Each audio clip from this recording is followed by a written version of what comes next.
سورہ کوثر کا یہ وظیفہ بڑی مشکل سے ملا ہے۔ 200 ارب بھی مانگو تو انشاءاللہ تعالی ملیں گے۔ بسم اللہ الرحمن الرحیم۔ السلام علیکم ورحمۃ اللہ وبرکاتہ۔ محترم ناظرین کرام، آج آپ کو سورہ کوثر کا ایک بہت ہی نایاب اور مجرب وظیفہ بتا رہے ہیں۔ آپ نے یہ وظیفہ صرف اور صرف 3 دن کرنا ہے۔ صرف 3 دنوں کے اندر اندر آپ کی جو بھی بڑی سے بڑی حاجت ہوگی، جس بھی مقصد کے لیے آپ اس وظیفے کو پڑھو گے، آپ کا وہ مقصد انشاءاللہ 3 دنوں کے اندر اندر پورا ہو جائے گا۔ آپ کا مقصد کوئی بھی ہو، آپ کی حاجت جتنی مرضی بڑی ہو، چاہے آپ کی پریشانی کوئی بھی ہو، آپ جس بھی مقصد کے لیے اس وظیفے کو پڑھو گے، آپ کا وہ مقصد انشاءاللہ تعالی 3 دنوں کے اندر ہی اندر پورا ہو جائے گا۔ لیکن واضح کر دیں کہ آپ نے یہ وظیفہ صرف جمعرات، جمعہ اور ہفتے والے دن ہی کرنا ہے، یعنی جمعرات سے شروع کریں اور ہفتہ کو مکمل کر لیں۔ آپ نے 3 دن یہ وظیفہ کرنا ہے۔ انشاءاللہ یہ وظیفہ کرنے سے آپ کی ہر جائز حاجت پوری ہوگی اور آپ کی بڑی سے بڑی پریشانی ختم ہو جائے گی۔ آپ چاہے یہ وظیفہ اپنی خود کی شادی کے لیے کر رہے ہیں یا پھر آپ کی بیٹیوں کی شادی نہیں ہو رہی، اس کے لیے کر رہے ہیں، انشاءاللہ تعالی آپ کو اس میں بھی کامیابی ملے گی۔ اگر آپ بے روزگار ہیں تو آپ اس کے لیے بھی یہ وظیفہ کر سکتے ہیں۔ اگر آپ کے دشمن ہیں اور ان سے چھٹکارا پانے کے لیے بھی آپ یہ وظیفہ کر سکتے ہیں۔ اگر کسی سے محبت کرتے ہیں اور اس سے شادی ہی کرنا چاہتے ہیں اور اس کے دل میں آپ اپنی محبت پیدا کرنا چاہتے ہیں تو اس کے لیے بھی آپ یہ وظیفہ کر سکتے ہیں۔ آپ کی کوئی بھی حاجت ہو، کوئی بھی مقصد ہو، آپ اس وظیفے کے ذریعے اپنا مقصد پورا کر سکتے ہیں۔ آپ نے صرف 3 دن اس وظیفے کو کرنا ہے اور انشاءاللہ 3 دن کے اندر ہی اندر آپ کا ہر جائز مقصد پورا ہو جائے گا۔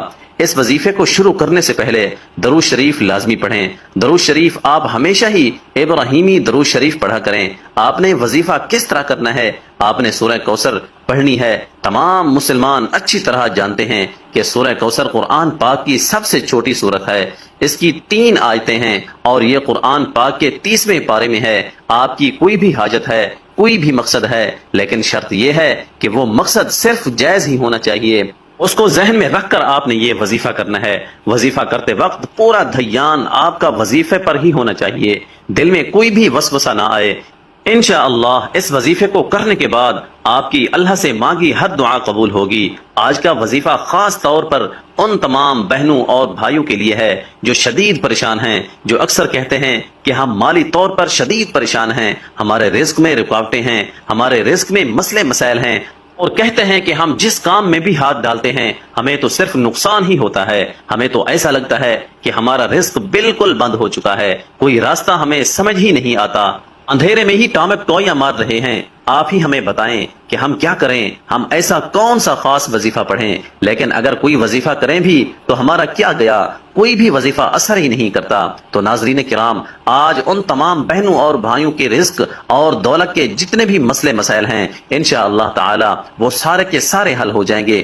اور انشاءاللہ جو لوگ قرضوں میں ڈوبے ہوئے ہیں، جن لوگوں کا بال بال قرضوں میں جکڑا ہوا ہے، ان کا قرض بھی اتر جائے گا کہ انہیں خبر بھی نہیں ہوگی۔ اور جو بندہ نوکری کے لیے شدید پریشان ہے، رزق کے جتنے بھی مسائل ہیں، ان سب مسائل کے لیے آپ کو اس مسئلے کو ذہن میں رکھتے ہوئے یہ وظیفہ کرنا ہے۔ یہ وظیفہ آپ کسی بھی وقت اور کسی بھی جگہ پر کر سکتے ہیں۔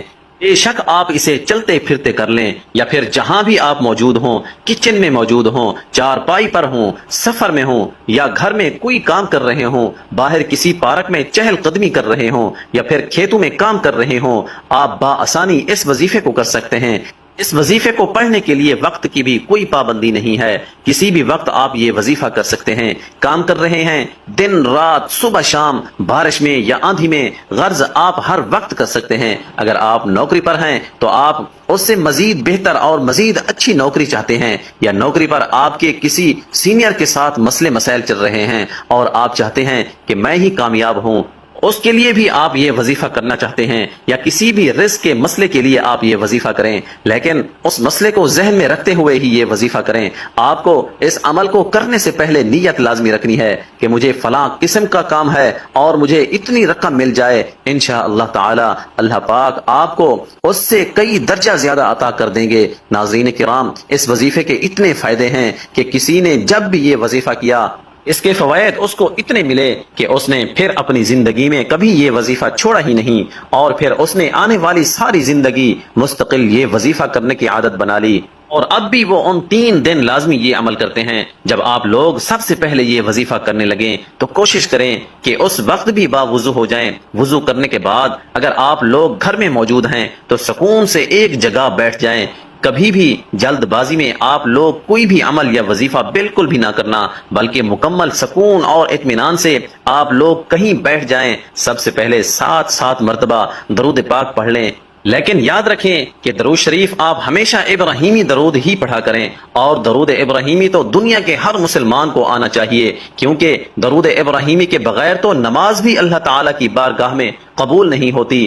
آپ سب ایک مرتبہ میرے ساتھ بھی درود ابراہیمی پڑھ لیں۔ اللہم صلی علی محمد وعلی آل محمد کما صلیت علی ابراہیم وعلی آل ابراہیم